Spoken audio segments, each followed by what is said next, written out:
সাম্প্রতিক ভূমিকম্পে বড় বিপদের ঝুঁকি স্পষ্ট হচ্ছে ঢাকায়। এই অবস্থায় সরকার ও সংশ্লিষ্ট সংস্থাগুলোর মধ্যে চলছে আলোচনা।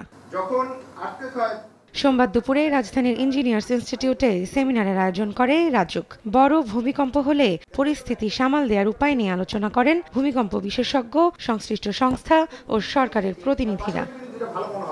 রাজুকের চেয়ারম্যান জানান, প্রায় ৩০০টি ছোট বড় ঝুঁকিপূর্ণ ভবন চিহ্নিত করা হয়েছে। সমন্বিতভাবে কাজ না করলে ভূমিকম্প পরবর্তী পরিস্থিতি সামাল দেয়া কঠিন হবে।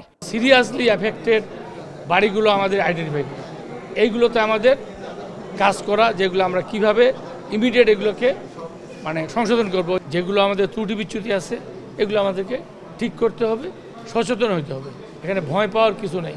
আমরা হয়তো বললাম আমাদের স্বল্পমেয়াদী, মধ্যমেয়াদী, দীর্ঘমেয়াদী এই পরিকল্পনাগুলো কার্যকর করতে হবে। রাজধানীর ভবনগুলোর ঝুঁকি মূল্যায়নে রাজুক ও সিটি কর্পোরেশনকে কঠোর হওয়ার তাগিদ দেন পরিবেশ উপদেষ্টা। যৌথভাবে কম্প্রিহেন্সিভ একটা অ্যাসেসমেন্ট করে ফেলতে পারে, এটার আর কিন্তু কোনো অপেক্ষা করার আমাদের কোনো সুযোগ নেই।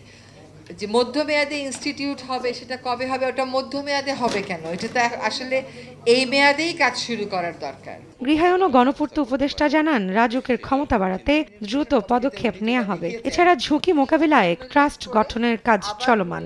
যে কোনো দুর্যোগ মোকাবেলা করে আবার ঘুরে দাঁড়ায়। আমরা বিশ্বাস করি এই ভূমিকম্পের ক্ষেত্রেও, ভূমিকম্পের প্রস্তুতির ক্ষেত্রেও, ঝুঁকি কমিয়ে আনার ক্ষেত্রেও আমরা সেটা পালন করতে পারবো।